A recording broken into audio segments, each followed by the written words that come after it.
Welcome along to this GB News Originals. My name's Michelle Dewberry, and if you know anything about me, you will know that I am keen on law and order, and in particular on securing justice. So this is a special edition where we are directly appealing to you for your help to try and track down some of Britain's most wanted criminal suspects. Alongside me, I've got our home and security editor, Mark White. Mark, hello. Hello there. Now, we've got a lot to unpick in this programme. Before we get into the specifics of individual suspects, tell us a little bit more about the process. Well, in terms of obviously trying to identify a suspect, there's a lot to do usually before you get to that point. The police turn up at the scene of a crime. They've got to piece together exactly what happened, and crime scenes can often be very chaotic and confusing places. So the police have to interview potential witnesses and victims, if those victims are still alive, pour through CCTV, also gather forensics. All that will build a picture together that should lead them to at least one suspect, often a series of suspects that they then want to try to contact, to bring into police custody so that they can determine whether they are indeed the perpetrator of a crime or not. And of course, just tracking down the suspects is just the first piece of the puzzle, isn't it? Well, absolutely. You will find that in the vast majority of cases, a suspect is not sitting around just waiting for the police to come and arrest them. Sometimes they do. We've seen it in these mass stabbing attacks where people want to engage with the police and sometimes be killed by the police. But in the majority of cases, a suspect that's perpetrated a crime is intent of escaping justice, and they will go to great lengths often, fleeing the local area, going to the other ends of the country, sometimes, in fact quite often, even trying to get abroad. Yeah, indeed, and I can tell you our first appeal is the perfect example of just how far these suspects will go to escape justice. This one is an absolutely horrific murder in Leeds more than 2.5 years ago. The key suspects are still at large. Well, this was the murder of 18-year-old Jamie Meah in Armley in Leeds. It happened in March of 2023. Now, Jamie Meah died in hospital after being attacked. He was with a 16-year-old boy who also suffered serious knife wounds. The victims were in a taxi when they were stopped by people in another vehicle at the junction of Hall Lane and Brentwood Terrace in Armley. The attack was linked to a local drug war between rival gangs. One of the attackers struck Jamie repeatedly with a sword. One of the blows severed his femoral artery, and he died later in hospital because of the blood loss and the severity of the injuries there. Well, Detective Chief Inspector Damien Roebuck from West Yorkshire Police mounted a renewed appeal just recently, and this is what he said. He was here with a friend in the back of a taxi when 4 men attacked him so severely that the knife wounds that were inflicted caused his death. Jamie's family were truly devastated after his death. He was an 18-year-old male in the prime of his life. He had a young child on the way and he had a girlfriend. They need answers and they need justice. So what do we know? I mean, 3 years to be on the run, that is a long time. So do we have any clues as to where these guys are? Well, not as yet. We can tell you who the 3 suspects are, though. They are Aquaid Jeffers, Caleb Aw and Enam Nishat. All 3 men were from that local area in Leeds. They're believed to have travelled to Liverpool and then left the country. But exactly where they've gone, we don't know as yet. Here's Detective Chief Inspector Roebuck again. There are 3 males still outstanding and wanted in connection with this offence. Those are Aquaid Jeffers, Caleb Aw and Enam Nishat. I would urge anybody with any information as to their whereabouts to come forward and give us those answers. An investigation team is still working on this investigation, and we do need those answers to find out where these people are. So we're talking about people going abroad. Where, do we know where? Well, this is the thing that, I mean, if the police do know, they haven't shared that with us. Perhaps a clue, though, is in the arrest and conviction of a fourth man, Rani Wilkes. Now, he was convicted in February this year for his part in the killing. He was sentenced to 15 years in prison for manslaughter, for GBH and weapons offences. Now, although prosecutors didn't accuse him of carrying out the stabbing, he was part of that group that attacked the two teenagers. He'd originally fled the country along with the other three suspects. But he returned to the UK a year later and then was charged in relation to this crime. He was arrested at Leeds Bradford Airport after arriving on a flight from Turkey. So Turkey is a definite country of interest for the police investigating where these other three suspects might be. Well, there you go. Keep your eyes peeled wherever you are then, but especially if you're going to Turkey on your holiday. I don't know, you're getting your teeth done, your hair done, no judgment from me. Get in touch if you know anything about the suspects in this murder case. You can call West Yorkshire Police, of course, on 101. You can quote Operation Plunkett. The reference is 132 301 802 55. Of course, you can speak to them online on their live chat. In case you're worried about being identified, you can give information anonymously, of course, to the independent charity Crimestoppers. You can get hold of them on the telephone 0800 555 111.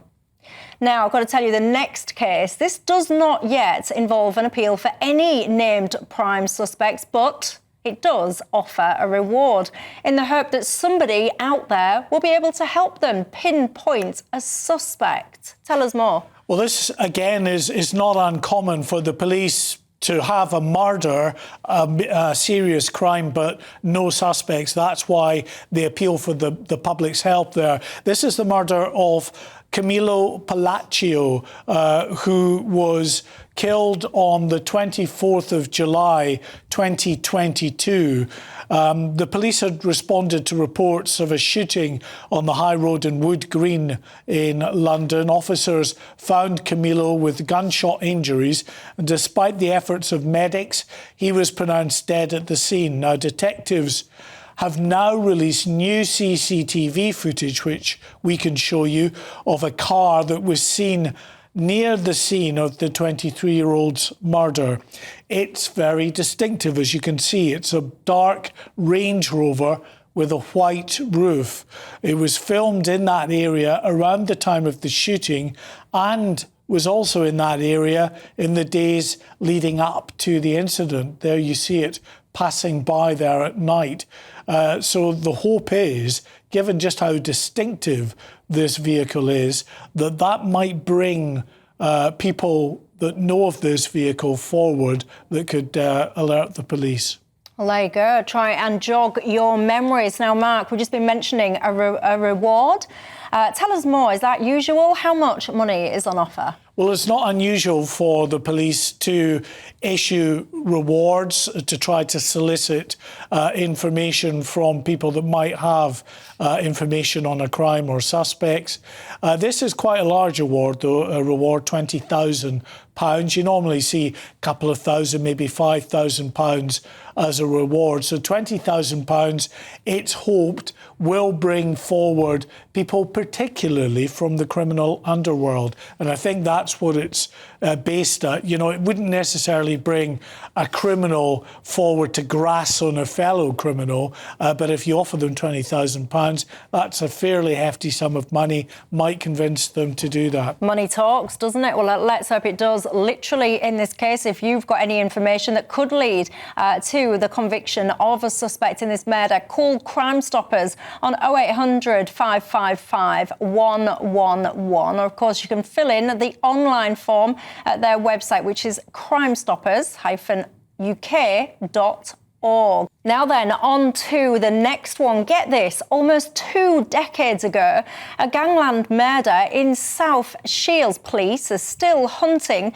the suspected killer, Alan Foster, and apparently he may have fled to Spain. Tell us more.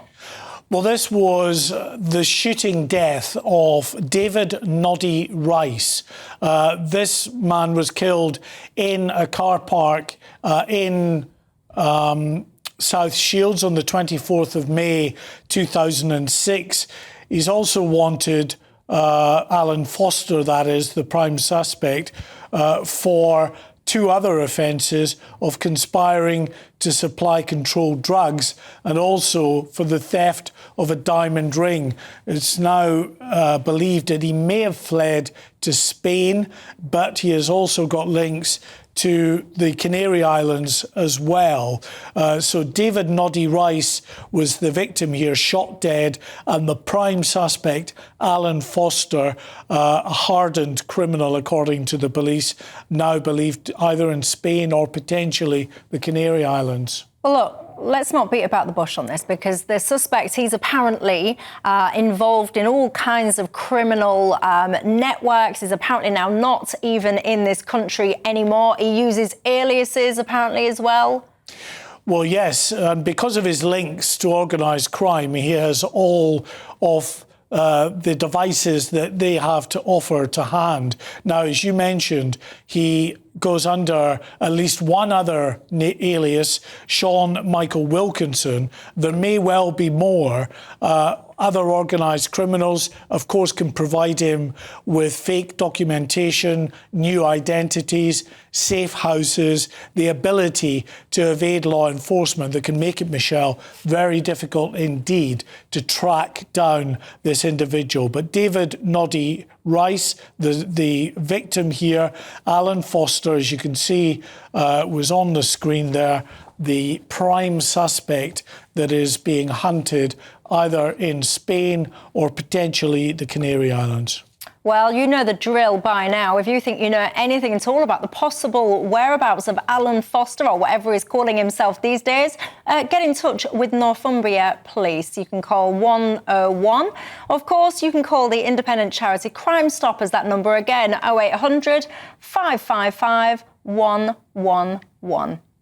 Now, on to the next one. I could literally fill hours with this stuff. This time, another significant reward for any information surrounding this. This is called a cold case, essentially, from 3 decades ago. This one is absolutely horrific. It's the murder of a nurse in Buckinghamshire. Mark White, tell us more.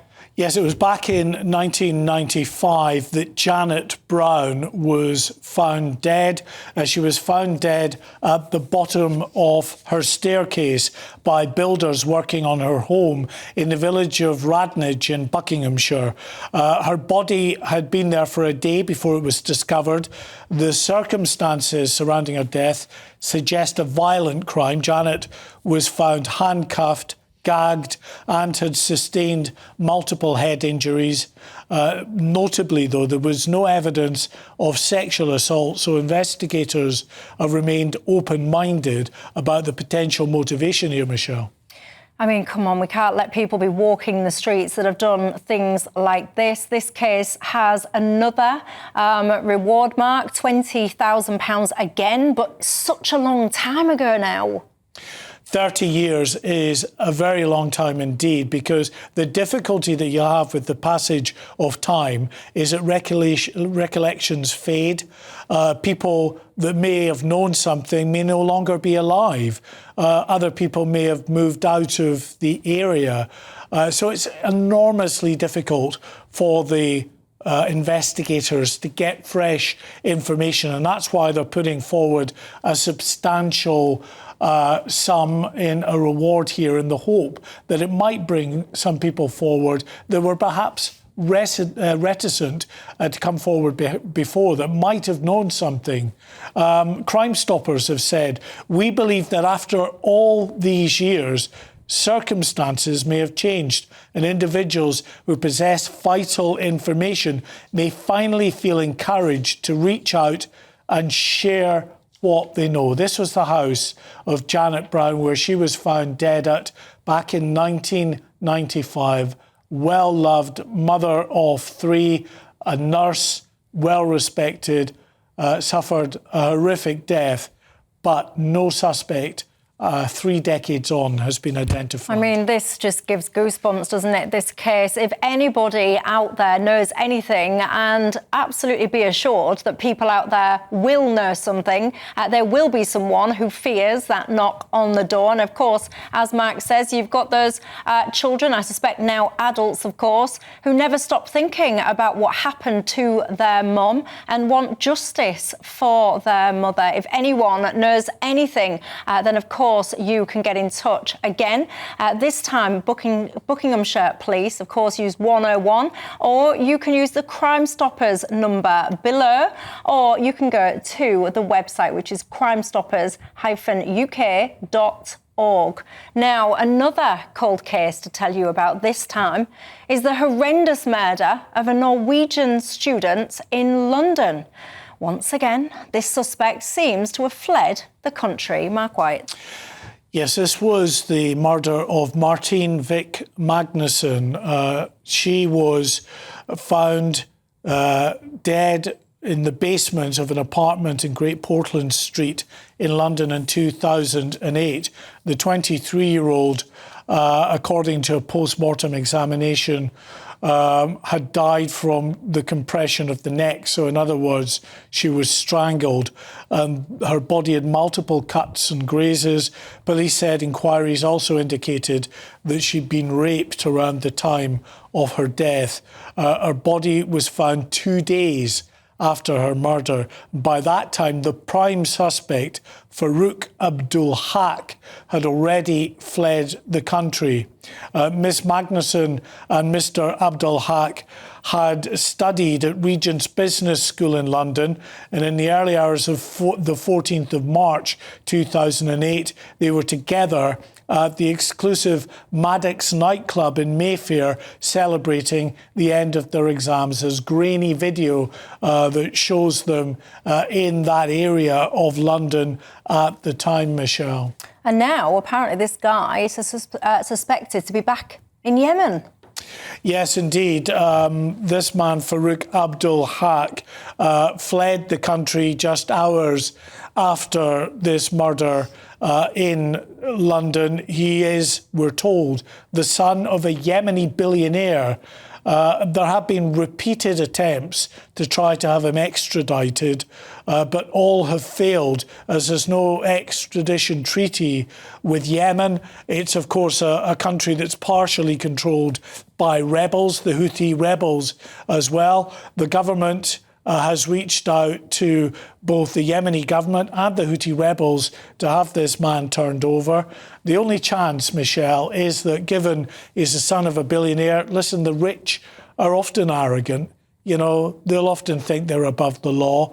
And just because he's not been caught thus far, he might decide to leave the country, head to another country for a period of time. If that happens, it's hoped that that other country, maybe a friendlier country as far as the UK are concerned, can identify this man. There's an Interpol police warrant out for him, detain him and extradite him to the UK. Well, exactly. People get arrogant, don't they? People get cocky, but you never know when their time is up. If you've got any information on that, try and help bring justice to Martine's family. Can you imagine what that must feel like when your little girl has been murdered and nobody has been held to account? You can contact Met Police via 101 or, of course, Crimestoppers on the number below, 0800 555 111. Of course, you can also visit the Crimestoppers website. Now, our final appeal. This is a really sad case, and I'm sure that many of you actually